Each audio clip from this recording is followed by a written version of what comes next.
High বন্ধুরা, এই দেখো আমার পাঁপড়গুলো কিন্তু শুকিয়ে গেছে।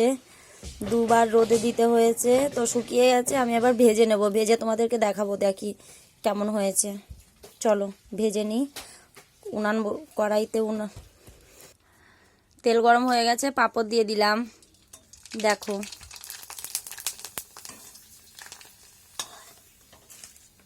কি দারুণ ভাজা হচ্ছে। দেখো দেওয়ার সাথে সাথে পাঁপড়গুলো কিন্তু হয়ে যাচ্ছে।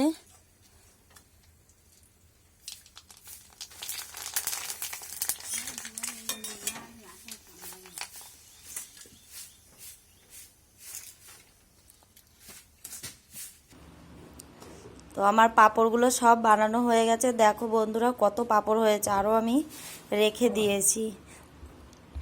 তো একটা পাঁপড় আমি ভেঙে দেখিয়ে দিচ্ছি তোমাদেরকে। দেখো কতটা ক্রাঞ্চি হয়েছে ডালের পাঁপড়টা। দেখো, দেখতে পাচ্ছ এত সুন্দর হয়েছে না খেতে। কিন্তু পাঁপড়গুলো একটু লাল লাল হয়েছে, ভেবো না পুড়ে গেছে। এগুলো কিন্তু পোড়েনি, এইগুলো ডাল দেওয়া ছিল যেহেতু দুই রকমের, ওর জন্য ডালের কালারটা এরকম হয়ে গেছে। তো আজকের ভিডিও এই পর্যন্ত, দেখা হচ্ছে নেক্সট ভিডিওতে। টাটা।